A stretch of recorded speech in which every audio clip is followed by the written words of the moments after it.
जय श्री कृष्ण। मैं doctor Sunil, assistant professor विज्ञापन संख्या 51 के बारे में।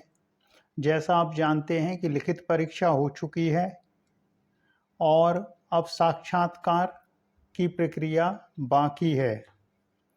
आज सोशल मीडिया में 2 अकाउंट पर हमने देखा कि बताया जा रहा है कि 10 से 15 लाख रुपया देना पड़ता है और ये पुराने समय से चला आ रहा है। और जब कोई चीज़ पुराने समय से चली आती है तो उसको नेग कहा जाता है। नेग कि नेग है, देना पड़ेगा। तो जैसे बच्चे के जन्म पर हिजड़े आ जाते हैं ताली बजाते हुए, वैसे ही उस व्यक्ति का कहना है कि 10 लाख 15 लाख तो देना पड़ेगा, नहीं तो आप मूर्ख हो।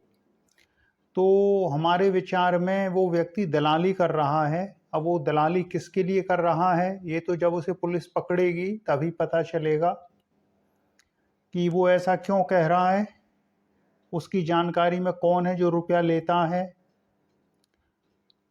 हमारा ये कहना है कि वो व्यक्ति भ्रष्टाचार के विरोध में यूट्यूब पर चैनल चलाता है और लिखित परीक्षा में भ्रष्टाचार पर आंसू बहाता है, लेकिन साक्षात्कार इंटरव्यू के बारे में उसके विचार अलग हैं। साक्षात्कार के लिए उसका विचार है कि 10 से 15 लाख रुपया तो देना पड़ेगा। यहाँ वो भ्रष्टाचार नहीं देख रहा है। मान लीजिए किसी लड़के के पास में पैसा नहीं है, 10 लाख रुपया क्या 1 लाख रुपया नहीं होता है, और उसने रिटन क्वालिफाई कर लिया, तो उसका तो पूरी मेहनत बेकार चली गई। अगर उसके पास इंटरव्यू में रुपया देने के लिए नहीं है तो उसका रिटन क्वालिफाई करना बेकार हो गया। तो वो लड़का जो एक चैनल चला रहा है, वो लिखित परीक्षा में धांधली भ्रष्टाचार पर तो आग बरसा रहा है, लेकिन इंटरव्यू को लेके कहता है कि तो देना पड़ेगा। तो भ्रष्टाचार को लेकर उसकी दोहरी नीति है कि लिखित परीक्षा तो आप पास कर लीजिए, लेकिन इंटरव्यू में देना पड़ेगा। तो हमारा ये पूछना है कि जब इंटरव्यू में देना पड़ेगा तो उसका 2 गुना 3 गुना दे के लिखित परीक्षा भी पास करवाई जा सकती है, क्योंकि दलाल तो हर प्रकार की दलाली करता है। दलाल चीज़ों तक बंधा नहीं रहता है कि इसी चीज़ की दलाली करूँगा। जो इंटरव्यू में नंबर दिलवा सकता है वो लिखित परीक्षा में भी नंबर दिलवा सकता है, बस रेट उसका थोड़ा हाई होगा। तो यूट्यूब पर ऐसे ऐसे चैनल हैं कि उनको चलाने वाले ही भ्रष्टाचार को बढ़ावा दे रहे हैं और अपने मुंह से साक्षात्कार का अर्थ भी बता रहे हैं। तो जब व्यक्ति साक्षात्कार का अर्थ रुपया भेंट करना बता रहा है तो उसकी जानकारी में अवश्य ऐसे लोग होंगे जो रुपया लेते देते होंगे। यहाँ एक बात और ध्यान रखने वाली है कि हमको इंटरव्यू में 27 नंबर मिला था और हमने कोई रुपया नहीं दिया था, लेकिन उस व्यक्ति की नज़र में जब आप उसको ये बताएंगे कि आपकी नज़र में एक हैं डॉक्टर साहब, उनको 27 नंबर मिला है बिना रुपया दिए, तो झट से आपका माइंड वॉश कर देगा, ब्रेन वॉश कर देगा, कहेगा नहीं नहीं दिया होगा, आपको पता नहीं है, बिना दिया ही नहीं सकता है। असल में उसकी जड़ ही गलत है। जब बचपन से परिवार में संस्कार गलत पड़ जाते हैं तो व्यक्ति सही चीज़ में भी क्राइम खोजता है। तो अगर आप उससे जाके कहेंगे कि आपकी जानकारी में डॉक्टर साहब उनको 27 नंबर मिला है बिना रुपया दिए, तो तुरंत कहेगा नहीं नहीं उन्होंने दिया होगा, आपको पता नहीं है।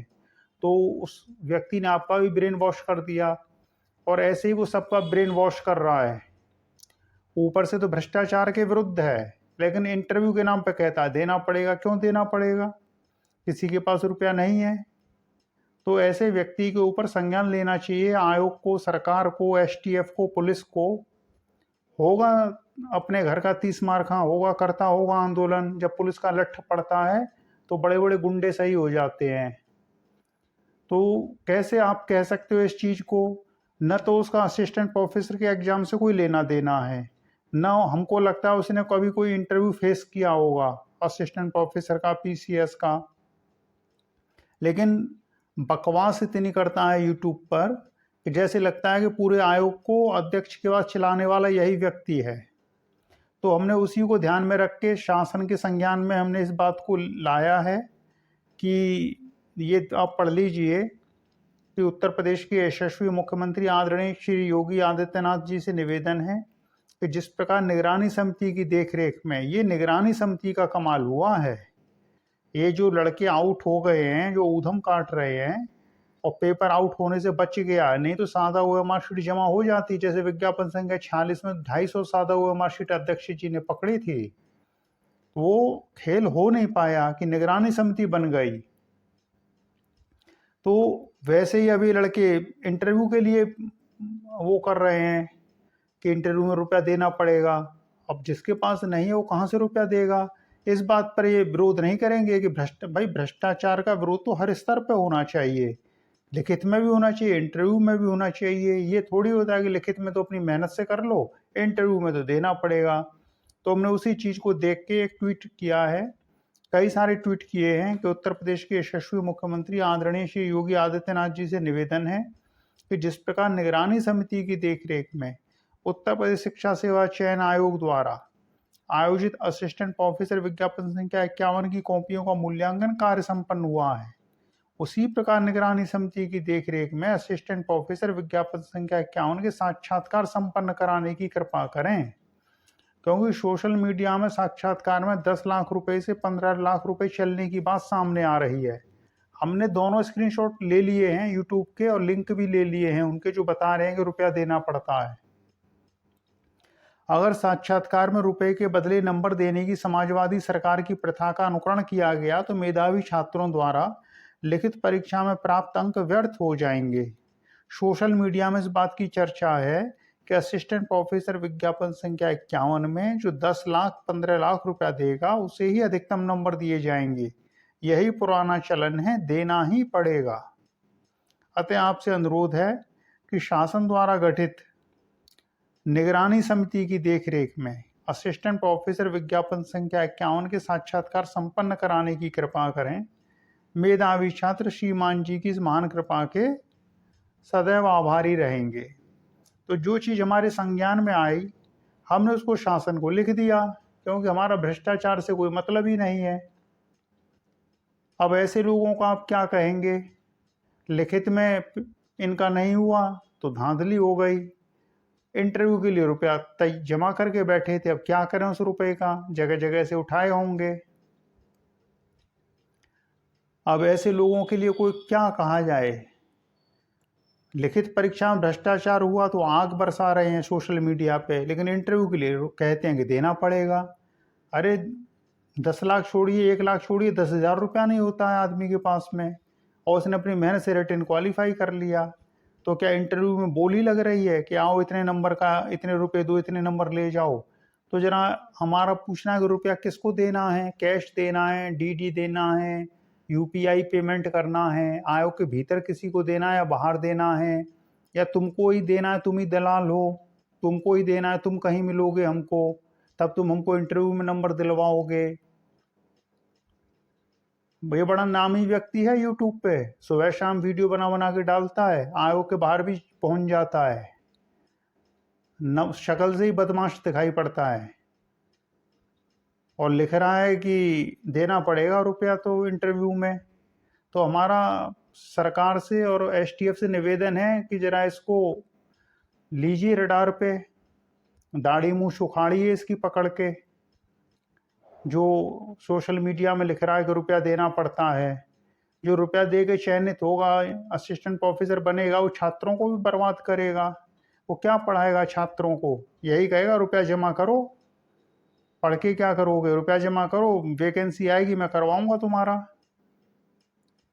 तो चलिए, अब इस ट्वीट को जब तक इंटरव्यू नहीं होंगे हम इसको चलाते रहेंगे, ताकि ये इंटरव्यू में भ्रष्टाचार न कर पाएं। ये तो बहुत बड़ी अच्छी बात हुई कि योगी जी ने एक निगरानी कमेटी बना दी और ये भ्रष्टाचार नहीं हो पाया। अब इसका कहना है कि आयोग के भीतर भ्रष्टाचारी बैठे हुए हैं। आयोग के भीतर कौन बैठा है, कौन नहीं बैठा है, जिसका इंटरव्यू कॉल हुआ है उसको इंटरव्यू देने दो। तुम क्यों अनावश्यक लोगों के दिमाग में ये डाल रहे हो कि देना पड़ेगा, देना पड़ेगा? अब जो इंटरव्यू देने जा रहा है उसके दिमाग में ये भी चल रहा होगा कि मैंने तो दिया नहीं, उसने तो नहीं दे दिया। और जब मार्क्स आएंगे इंटरव्यू के तो जिसके ज़्यादा आ जाएंगे कहेगा इसने दे दिया होगा, मैंने नहीं दिया तो मेरे को कम नंबर दिया। तो वो आपके रिटन को भी बेकार करने पर तुला हुआ है। तो एक से एक शठ बैठे हुए हैं सोशल मीडिया पे। हम उसका स्क्रीनशॉट दिखा सकते थे, लेकिन जब कोई बात होगी तो स्क्रीनशॉट और लिंक दोनों पुलिस को दिखाए जाएंगे, शासन को भी दिखाए जाएंगे। अरे असिस्टेंट प्रोफेसर की परीक्षा को टीजीटी पीजीटी प्राइमरी का एग्जाम नहीं है जिसमें तुम जैसे 2 टके के निकल जाएं। असिस्टेंट प्रोफेसर की परीक्षा है, इसमें धांधली बर्दाश्त नहीं होगी। और अगर आपके संज्ञान में कोई ऐसी बात आती है जो ये कहता हो रुपया लेना देना पड़ेगा, शासन को लिखिए, पुलिस को लिखिए, उसका इंटरव्यू देना है बिंदास और छोड़ दीजिए फिर सब कुछ। लेकिन ऐसे लोगों को जो दलाली करते हुए कहीं मिल जाएं, जैसे जब एग्जाम हुआ था 16-17 अप्रैल को, अगले दिन दलाली तो सड़क पर लड़ रहे थे, पुलिस ने पकड़ लिया उनको वहीं पे और भेद खुल गया कि वो पेपर आउट करने की फिराक में थे। और तभी तो निगरानी कमेटी बनाई गई थी। जो निगरानी कमेटी बनी है उसके देखरेख में मूल्यांकन कार्य हुआ है, तो कैसे कह दोगे कि भ्रष्टाचार हो गया है? भ्रष्टाचार नहीं हो पाया, भ्रष्टाचार हो नहीं पाया। अब ये इंटरव्यू के लिए जुगत में लगे हैं तो 10 अच्छी अच्छी बातें करेंगे और बीच में कह देंगे इंटरव्यू के लिए देना पड़ेगा, तो आप भी तैयारी कर लो। तो चलो, हमारे संज्ञान में जो बात आई हमने शासन को लिख दिया। ये हमने कई सारे ट्वीट किए हैं आज, ये आप देख लीजिए। ये एक ट्वीट किया है, एक ट्वीट ये है, दूसरा ट्वीट ये है, तीसरा ट्वीट ये है, चौथा ट्वीट ये है, पांचवा ट्वीट ये देख लीजिए ये है, छठा ट्वीट ये है। कई सारे ट्वीट किए हैं और ये ट्वीट अब हम करते रहेंगे कि भैया कौन है रुपया लेने वाला, 10 लाख 15 लाख रुपया किसके पास है, और जिसके पास है उसकी धरपकड़ होनी चाहिए अगर वो रुपया दे रहा है आयोग में इंटरव्यू के लिए। तो अगर आपके संज्ञान में कहीं कोई ऐसा तथ्य आता है तो अविलंब शासन को ट्वीट कर दीजिए उसका। ये रुपये लेन देन में मत पड़िए, अपनी मेहनत से चीज़ें अर्जित करिए, उसी में स्वाद होता है। दलाली की चीज़ें विनाशकारी होती हैं। चलिए फिर इसी के साथ, जो दलाली करने वाले होते हैं ना, उनको स्वप्न में भी ऐसे मैसेज नहीं आते हैं कि आपकी कृपा से डीएसपी की पोस्ट मिली। जब भीतर योग्यता मेधा क्षमता होती है ना, तभी व्यक्ति दूसरों में शक्ति भर देता है। उनके संपर्क में आके लोग ऐसे अधिकारी बनते हैं और फिर मैसेज करते हैं कि आपकी कृपा से डीएसपी की पोस्ट मिली। दलाल तो दलाली करते रह जाते हैं, यूट्यूब पर चैनल चलाएंगे, वहीं से दलाली का रास्ता दिखाएंगे और वहीं से छात्रों को भटकाएंगे। एक तरफ रिटर्न में बेईमानी होगी तो छात्र आ जाएंगे, हाँ ये तो बड़े ईमानदार हैं, और वहीं कह देंगे इंटरव्यू में तो इंतजाम कर लो 10-15 लाख का, उसमें 5 उनका हो गया, 10 अंदर किसी दलाल का हो गया। तो आपके संज्ञान में कोई ऐसी बात आती है तो शासन को और आयोग को लिखिए कि कौन दलाल है जो बदनाम कर रहा है। चलिए फिर इसी के साथ जय श्री कृष्ण।